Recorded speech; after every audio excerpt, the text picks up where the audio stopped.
Jadi puncak rahmat Allah itu, puncak kasih Allah itu ternyata saat diberikan kepada seorang hamba itu bentuknya bukan dunia, bukan harta, bukan kedudukan, juga bukan pengetahuan.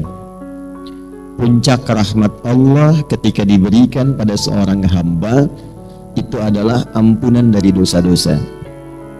Karena itulah ketika seorang hamba merasa berlumur dosa sehingga menyimpulkan rasanya itu agak jauh dari surga, rasanya malu untuk minta ampun sama Allah karena merasa banyak dosa begitu terkumpul. Dalam situasi itu sifat Allah yang sempurna rahmatnya disebut Rahman, sempurna kasihnya disebut Rahim. Itu menegaskan kembali kepada hamba yang menyimpulkan tadi supaya tidak putus asa untuk mendapatkan rahmat Allah. Itu ada di Quran surah ke-39 Az-Zumar di ayat ke-53. Qul ya ibadiyalladzina asrafu ala anfusihim. Qul, firalkan Muhammad SAW. Jadi terjemahan sekarang agak mulai bergeser. Kalau dulu katakan, sekarang viral kan. Karena orang sekarang manusia akhir zaman senang yang viral-viral. Kalau sudah viral, di share, like and subscribe.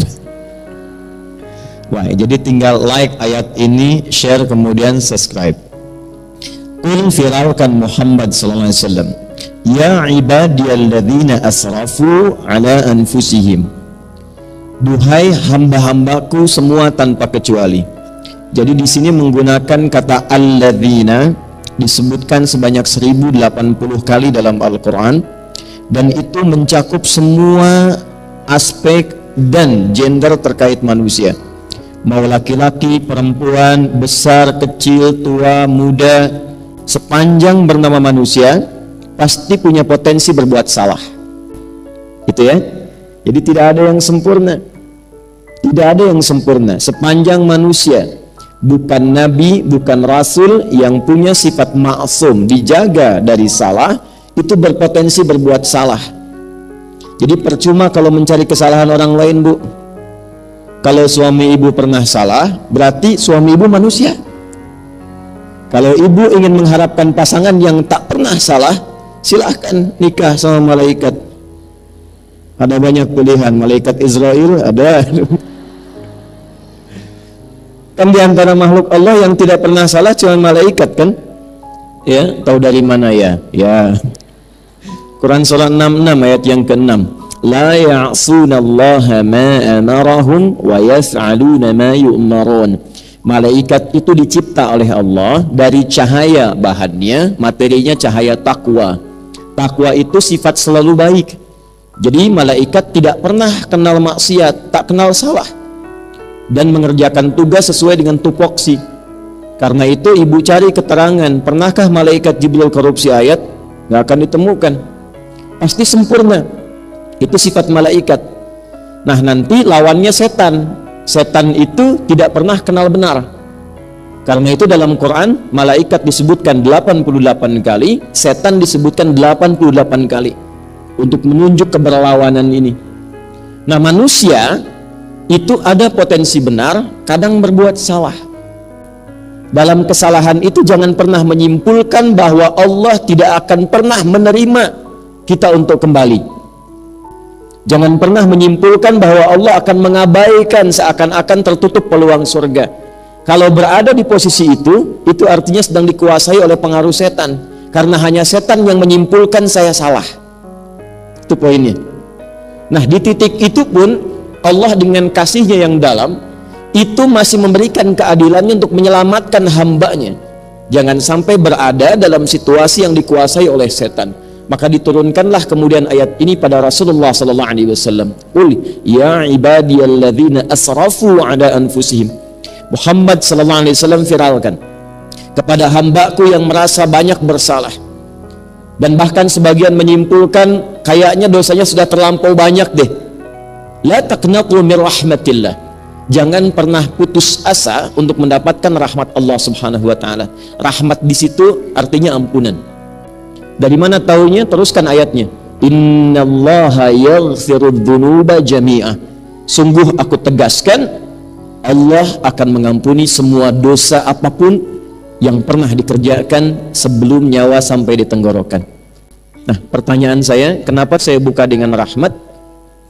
Ibu kalau masuk masjid doanya bacanya apa? Allahumma ftahli abwaba rahmatik. Ya, baik yang di dalam masjid juga yang di luaran. Ya, saat ini insya Allah terdengar suara saya. Saat kita memasuki masjid, melangkahkan kaki apa? Kanan kan? Baik, lalu doa yang dibacakan, Allahumma ftahli abwaba, ya Allah mohon bukakan pintu-pintu rahmatmu untukku. Nah, pintu tertingginya itu ampunan dari dosa. Karena itu ketika Allah mencintai seorang hamba, yang pertama diberikan itu menggugurkan dosanya, menghilangkan kebiasaan buruknya. Itu ada di Quran surah kedua Al-Baqarah di ayat 222 di ujungnya. Innallaha yuhibbut tawwabin. Sungguh Allah sangat mencintai orang yang senantiasa mengoreksi diri untuk terus menjadi orang baik. Bentuknya tawab. Tawab itu sudah tahu salah, kadang dikerjakan lagi. Sudah tahu salah, kadang dikerjakan lagi. Gibah itu salah tidak, Bu? Salah. Tapi masih kadang didiskusikan kan? Oh ya, kan? Saya enggak, Ustadz, bagus, enggak kayak ibu itu tuh. Nah, kan? Nyambung ya? Nah, poinnya adalah kalau seseorang pernah berbuat salah tapi dia mau terus memperbaiki sehingga menjadi saleh dan salehah, di saat dia menemukan titik perubahan pada dirinya, turunlah cinta Allah kepadanya. Kalau cinta Allah sudah turun, maka terjaga dia dari ujung kepala sampai ujung kakinya untuk selalu bersikap dalam kebaikan. Itulah rahmat Allah yang sempurna yang diberikan pada seorang hamba. Dan itu tiada lain tempatnya kecuali di masjid. Di mana? Di masjid. Nah, di dalam masjid itulah kita membuka, kemudian melangkahkan kaki kanan, mengucapkan Allahumma ftahli abwaba rahmatik. Ini penting saya sampaikan supaya masuk keluar masjid itu ada perbedaan. Kalau kita paham tentang doa ini, maka jangan disia-siakan ketika masuk. Ustadz belum datang, acara belum dimulai, Anda sudah ada di dalam, sholat 2 rakaat, duduk, koreksi diri, muhasabah. Jadi begitu kemudian keluar terjadi perubahan. Itulah berkahnya masjid. Makanya ibu kalau nggak percaya, masuk masjid itu tenang, tenang sekali. Coba tadi saat masuk kan, rasanya beda kan dengan masuk rumah sendiri. Tenang, duduk nyender ke tiang dekat AC, tidur aja. Itu poinnya. Yang ingin saya katakan, pertemuan ini dan kapanpun ibu memiliki kegiatan di masjid, di pengajian apapun, itu ciri keberhasilannya ketika kembali dari masjid, keluar dari masjid, keluar dari tempat mengaji, terjadi perubahan pada diri kita masing-masing, menjadi lebih baik lagi. Ya, saya selalu pesankan kalau Anda belajar dengan saya, tidak merubah Anda menjadi lebih baik, tinggalkan saya, cepat cari guru lain. Karena itu poin pentingnya.